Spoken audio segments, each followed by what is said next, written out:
Assalamualaikum warahmatullahi wabarakatuh.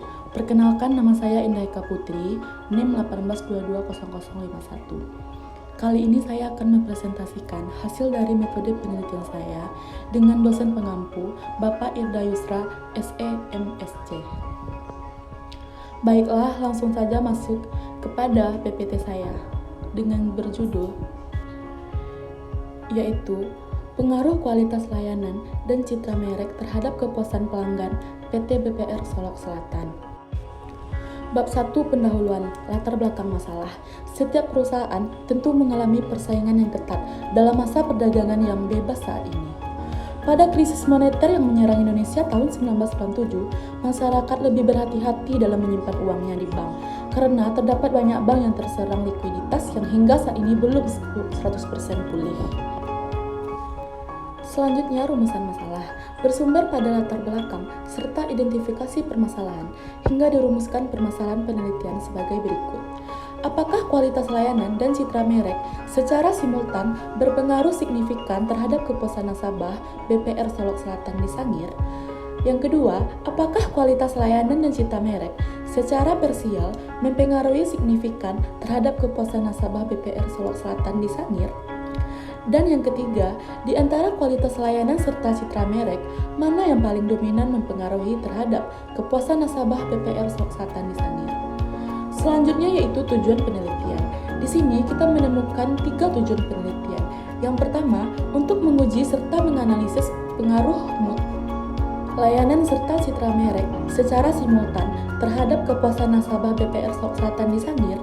Yang kedua, untuk menguji serta menganalisis pengaruh mutu layanan serta citra merek secara parsial terhadap kepuasan nasabah BPR Solok Selatan di Sangir. Dan yang terakhir, untuk menguji serta menganalisis variabel yang mempengaruhi secara dominan terhadap kepuasan nasabah BPR Solok Selatan di Sangir. Bab 2, landasan teori. Yang pertama, teori kepatuhan. Sifat patuh dan taat pada aturan disebut juga kepatuhan, menurut Kusuma Wardani 2018. Yang kedua yaitu laporan keuangan. Laporan keuangan merupakan sebuah bentuk pertanggungjawaban perusahaan kepada publik atas penggunaan sumber daya yang dimilikinya. Yang ketiga yaitu ketepatan waktu penyampaian laporan keuangan. Ketepatan waktu diartikan sebagai ketersediaan informasi ke pembuat keputusan sebelum informasi tersebut kehilangan kapasitasnya untuk mempengaruhi keputusan. Selanjutnya, manfaat penelitian. Yang pertama, manfaat teoritis. Untuk menaikkan pertumbuhan ilmu pengetahuan di bidang layanan jasa keuangan yang berkaitan dengan sikap nasabah spesialnya, pengaruh mutu layanan serta citra merek terhadap kepuasan nasabah. Yang kedua yaitu manfaat praktis. Hasil penelitian ini diharapkan bisa membagikan donasi instan serta berguna untuk industri perbankan untuk bisa merumuskan strategi mereka guna meningkatkan, membetulkan serta membenahi mutu. Dan yang terakhir yaitu kualitas layanan. Kualitas layanan adalah tingkatan keunggulan yang diharapkan serta pengendalian atas keunggulan tersebut untuk memenuhi kemauan pelanggan, menurut Wisnu Agrawata dan Bayu Rahanata 2015. Kerangka konseptual.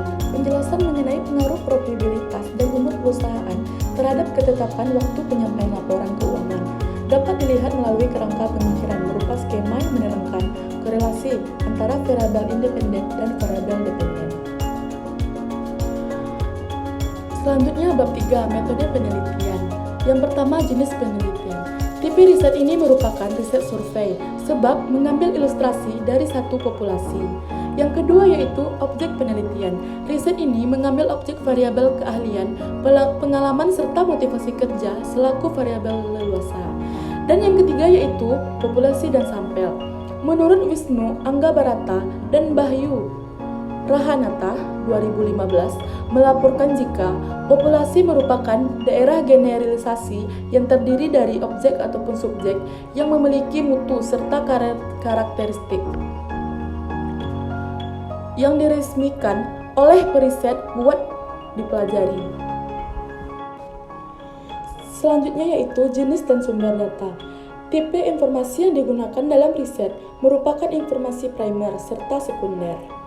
Informasi primer yang diajukan pada responden berbentuk kuesioner yang terstruktur. Selanjutnya yaitu teknik pengumpulan data.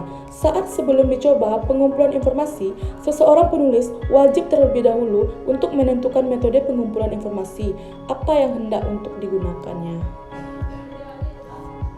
Baiklah, itu saja yang dapat saya sampaikan untuk hasil dari metode penelitian saya pada hari ini. Saya akhiri. Assalamualaikum warahmatullahi wabarakatuh.